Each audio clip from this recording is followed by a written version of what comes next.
Bonjour à tous et bienvenue sur le podcast Cardano français. J'espère que vous allez bien et que votre début de semaine se passe quand même en beauté malgré le rouge qu'il y a actuellement sur CoinMarketCap et suite au sentiment finalement de tout ce qui se passe dans l'écosystème de la crypto. Cryptolane est dans un bain de sang et nous sommes tous affectés bien entendu par le sentiment et par cette vague de rouge, malgré quelques projets qui sont un petit peu dans le vert, mais évidemment, dans les derniers 7 jours et surtout hier, la journée d'hier a été très, très sanglante pour tout le monde. Alors, c'est sûr que le sentiment est vraiment down, tout le monde est déprimé, mais les beaux jours sont quand même à venir. Vous ne devez pas prendre ça comme une défaite. C'est aujourd'hui que les trillionnaires de demain vont naître. Et c'est pour ça que dans cette vidéo, je vais vous parler de la valeur de l'écosystème de la blockchain versus le prix que nous voyons actuellement de chacune des crypto-monnaies. Donc, ça va être très important. C'est maintenant, c'est l'épisode probablement le plus important que vous écoutez et qui va vous permettre de passer à travers ce moment difficile parce qu'on parle encore une fois beaucoup de bear market, de combien de temps ça va prendre et tout ça, alors que le contexte est très différent justement des anciens bear market et des anciennes chutes qu'on a connues justement en 2014 et en 2018. Alors pourquoi c'est différent? On va passer en revue tout ça dans la vidéo. Et si vous aimez toujours le contenu de mes vidéos, n'oubliez pas de smasher bien fort le bouton like, abonnez-vous à la chaîne YouTube, n'oubliez pas de partager l'épisode avec le plus de monde possible parce que justement, c'est dans ces moments-là qu'il faut se serrer les coudes pour passer à travers et pour se réjouir lorsque nous arriverons à de nouveaux sommets. Alors, vous le voyez évidemment, Bitcoin est descendu très, très bas au niveau du marché. Ethereum, qui tenait le coup jusqu'à quelques semaines, on voit que c'est lui qui est pas mal dans le plus gros perdant dans les 7 derniers jours. Et encore une fois, on voit nos stablecoins préférés qui sont toujours dans le top 10, mais Cardano qui se tient quand même en 7e position devant XRP, Solana et Dogecoin.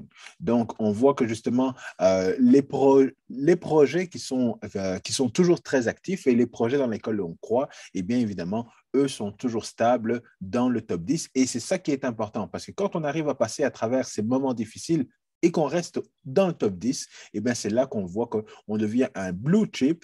Et avant que les gens ne comprennent que Cardano est plus, que la valeur de Cardano est beaucoup plus élevée que la valeur, évidemment, des autres cryptos comme Solana et ainsi de suite, eh bien, c'est maintenant que nous avons l'opportunité d'en profiter. Mais ça, évidemment, il faut passer à travers des sentiments et on le voit, le sentiment au niveau de la cryptolane est à 8. Il est descendu à un bas niveau, un niveau qu'on n'avait jamais eu depuis plusieurs années là maintenant, à 8, ça veut dire évidemment que vous devez avoir le sourire et que vous devez acheter. Évidemment, acheter, c'est pas de acheter chacun des dips, mais c'est d'investir, de continuer à investir comme si rien n'était. Et pourquoi spécifiquement continuer à investir maintenant? C'est parce que tout est devenu beaucoup moins cher. Alors, vous le voyez comme moi, Bitcoin est dans une mauvaise posture. On pourrait dire que ça ne va vraiment pas quand on regarde Bitcoin, évidemment, dans la dernière année, alors qu'il était à un sommet de 69 000 dollars exactement, et que tout le monde est en train de crier au bear market. Mais personnellement, actuellement, Bitcoin est en perte de 70% à peu près. Et ce qu'il faut savoir, c'est que pour ceux qui n'étaient pas là, justement, en 2017, 2017-2018 ou 2013-2014, eh bien, Bitcoin a perdu beaucoup plus que 70%. Pourquoi? Parce que justement, on était dans une situation de bulle et là, évidemment, les corrections étaient beaucoup plus sévères que ce qu'on a connu là maintenant. Actuellement, à 70%, c'est pas le fun, mais pour moi, je vois ça comme une opportunité. Pourquoi? Parce que lorsque Bitcoin était arrivé évidemment à 20 000 dollars à peu près, il est descendu jusqu'à à peu près 3 000 dollars. Et là, on peut voir qu'il avait perdu vraiment 84% en pas si longtemps que ça. Pourquoi? Parce que ça, c'était vraiment une grosse bulle spéculative. Et là, la valeur de Bitcoin a toujours été la même, mais le prix est descendu drastiquement. Qu'est-ce que ça a donné dans le fond d'avoir cette chute-là? Ça nous a donné l'opportunité pour ceux qui continuaient à investir dans Bitcoin d'avoir justement une augmentation du prix qui, si on repart de 3 000 jusqu'à 69 000, eh bien, ça donne une augmentation de 2000% de gain. Donc, c'est pour ça que personnellement, je vois les choses différemment. Même si ça a pris énormément de temps pour avoir ce gain de 2000%, cette opportunité-là, quand je vois justement une chute du prix qui est si drastique, eh bien, moi, je vois juste ça en opportunité parce que je me dis, si le bas du marché est là, ou même s'il descend encore plus bas, eh bien, jusqu'à combien il va monter lorsque on va repartir à la hausse dans X nombre d'années. Et le X nombre d'années, ça peut être 5 semaines, ça peut être 2 semaines, ça peut être, ça peut être 1 an ou jusqu'au prochain halving. Pour moi, je ne suis pas pressé de devenir riche, d'avoir mon yacht à Saint-Tropez. Ça peut arriver demain ou ça peut arriver dans 5 ans. Ça ne fera pas de différence pour moi. Entre-temps, tout ce que je vais faire, c'est de continuer d'investir. Parce qu'encore une fois, des gros gains comme ça, c'est lorsque le marché est bas qu'il faut continuer d'acheter. Et c'est lorsque tout le monde est dans la peur, est stressé à cause de tout ce qui se passe actuellement, eh bien, c'est à ce moment-là que moi, je veux investir et que je continue d'investir. Et là, vous me direz, mais Quentin, pourquoi tu es toujours de bonne humeur? Pourquoi tu vois toujours des bonnes opportunités? Et si le marché va beaucoup plus bas? Et si ceci, et si cela?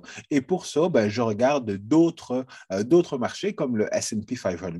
Et là, on voit que justement, on a eu justement un double top. Et par la suite, on a une remontée phénoménale qui nous a apporté, encore une fois, un gain qui est un gain historique dans l'histoire justement du S&P 500 de 600%. Et on sait que 600%, c'est rien du tout. En crypto, des gains de 2000%, c'est ça qu'on est en train de viser. Mais est-ce qu'on va les avoir avec Bitcoin? Peut-être pas, peut-être que oui, mais c'est certain qu'on va les avoir avec EDA. Parce que EDA est également dans une fâcheuse situation actuellement. Pour le contexte de EDA, c'est un petit peu différent parce que EDA, ça a vraiment été, encore une fois, une bulle spéculative également. Donc, une fois que la bulle a pété en septembre dernier, eh bien, on a une chute du prix d'EDA, alors que la valeur continuait de se bâtir parce qu'il continuait à y avoir du développement, il continuait à y avoir des projets qui continuaient à développer des choses sur la blockchain Cardano. Et malheureusement, le prix d'EDA descendait. Et donc, ça, c'est une opportunité pour moi. Vous le savez déjà, toutes les lignes que vous voyez, ce sont des lignes d'achat. Et malheureusement, j'avais bidé un petit peu trop haut parce que, là, je bouge ma tête, parce que justement, quand le prix est redescendu aux alentours de 43 centimes, moi, j'avais visé 40.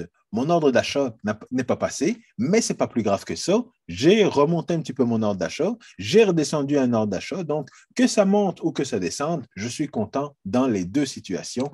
Mais là, ce qu'il faut savoir, c'est que c'est vraiment le temps de rassembler toutes les billes que vous avez, parce qu'on parle évidemment de récession, on parle justement d'une chute encore, que ce soit au niveau du marché financier ou du marché des cryptos.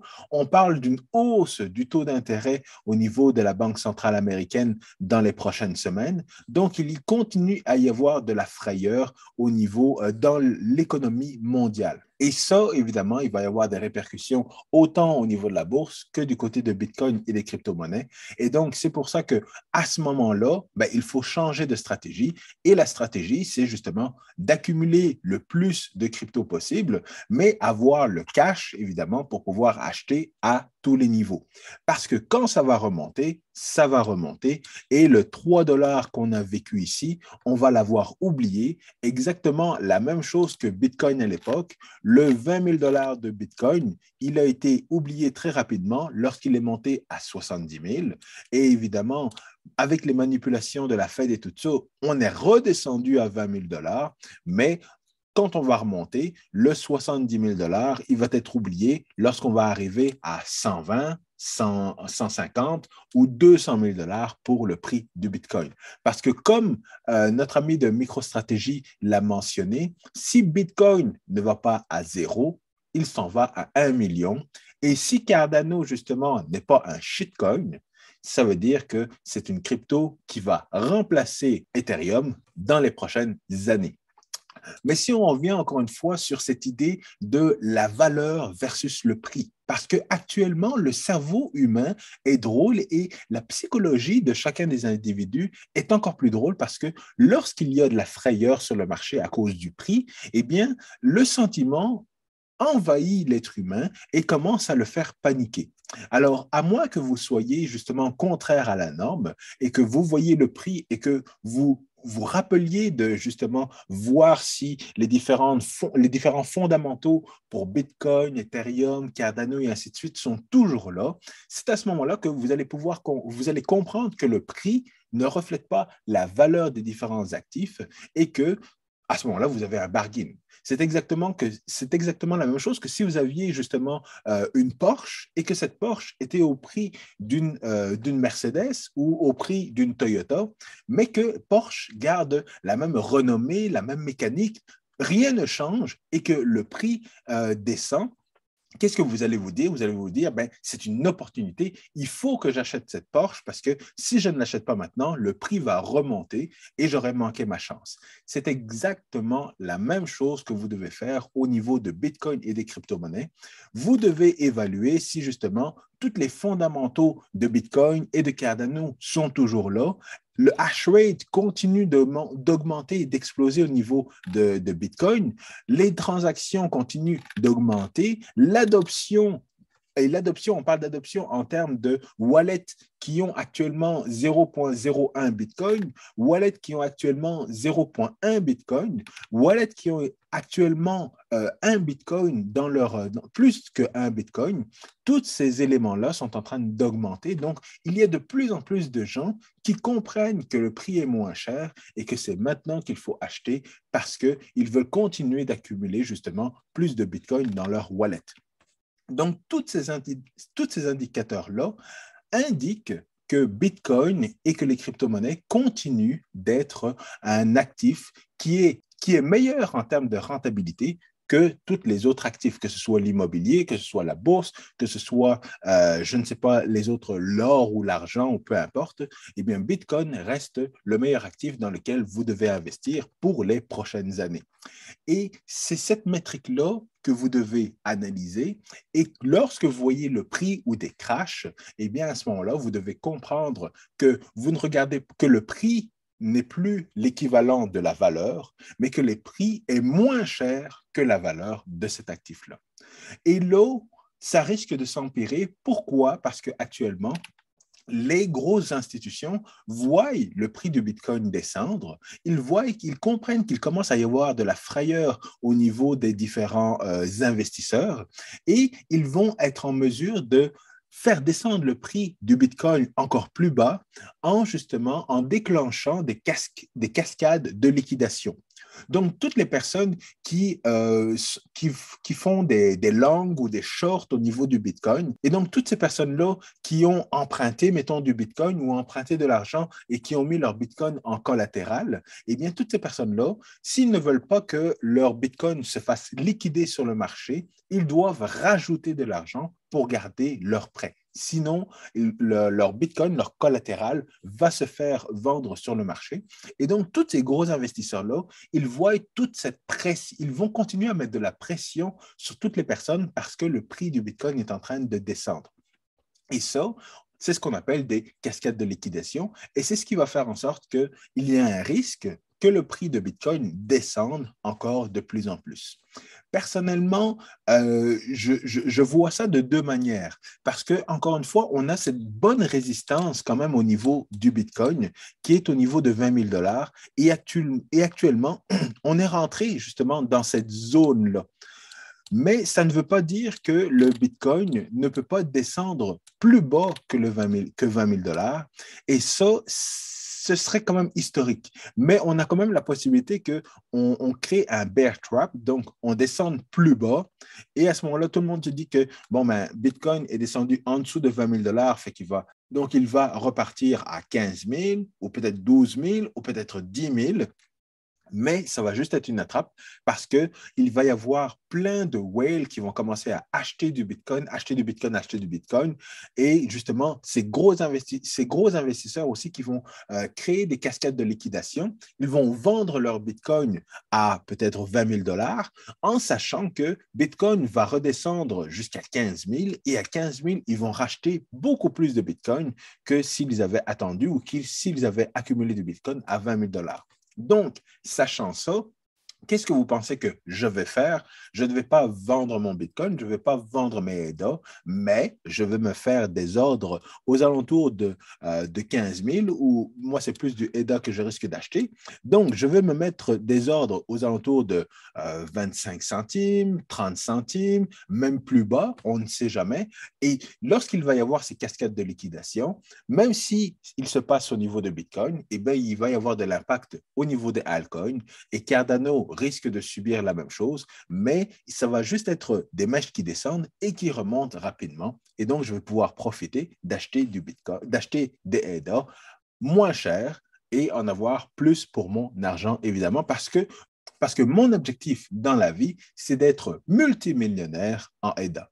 Peut-être que je suis millionnaire, je ne le sais pas. Il faudrait que j'aille voir combien j'ai d'ADA dans mon portefeuille. Mais mon objectif, c'est d'être multimillionnaire en ADA. Et plus le prix descend, plus j'ai de chances de devenir multimillionnaire. Donc, si vous voulez être multimillionnaire comme moi, eh bien, étudiez les opportunités, sachez où placer vos ordres d'achat et évaluer la valeur de l'actif EDA, de l'écosystème de Cardano versus le prix. Et là, vous allez comprendre qu'il y a une opportunité pour que le prix descende et remonte énormément dans les prochaines semaines. Pourquoi? Parce qu'il y a encore beaucoup d'activités au niveau de EDA. Et dans cette évaluation de la valeur, eh bien, on voit certaines choses comme ce qui est mentionné justement. Et là, je ne vous parle même pas de ce qui s'est passé à Consensus. Je n'ai pas eu le temps de faire la vidéo. Je suis en train de continuer de récolter de l'information. Mais juste là, on voit que justement, au niveau de la valeur de Cardano, nous avons 4 ans d'avance sur Ethereum. Ça fait plusieurs années que Cardano est déjà proof of stake, que ça fonctionne bien et que Ethereum, justement, planifie son merge dans les prochaines semaines, mais on attend. Lorsque ce sera fait, à ce moment-là, ben, c'est sûr qu'on va y croire, mais tant qu'ils annoncent des dates, on va attendre pour voir, alors que Cardano est déjà proof of stake depuis plusieurs années maintenant. On continue évidemment d'avoir de plus en plus d'adoption au niveau de Cardano. Pourquoi? Parce que lorsque les gens demandent ben, quelle crypto vous allez accumuler le plus justement dans un bear market, eh bien la majorité des gens disent Cardano. Pourquoi? Parce qu'ils commencent à comprendre que l'écosystème de Cardano n'est pas encore développé au même niveau que les autres écosystèmes, que l'écosystème d'Ethereum, que l'écosystème de Solana, que l'écosystème de Near.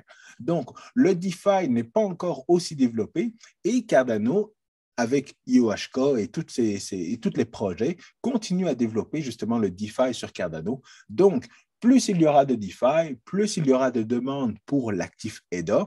Et justement, cet actif-là va devenir de plus en plus scarce. Pourquoi? Parce que la majorité des EDA en circulation sont stakés actuellement. Et lorsqu'il va y avoir tous les autres protocoles de lending, de stablecoin et ainsi de suite, eh bien, il risque d'y avoir encore moins d'EDA en circulation. C'est pour ça que, justement, chacune des baisses, vous devez en profiter pour en acheter.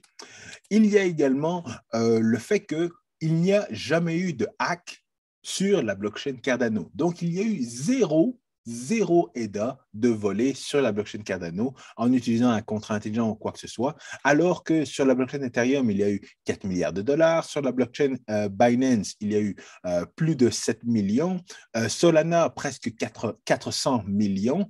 Donc là, vous voyez les chiffres. Et encore une fois, sur la blockchain de Cardano, il n'y a jamais eu de hack. C'est ce qui démontre actuellement que même s'il y a beaucoup moins d'intérêt pour cette blockchain que pour les autres blockchains, ça démontre que faire l'analyse, la recherche académique avant de développer, ça démontre tout simplement une certaine sécurité que ces autres blockchains n'ont pas eu. Et je termine simplement en disant qu'il y a toujours de l'adoption au niveau des personnalités.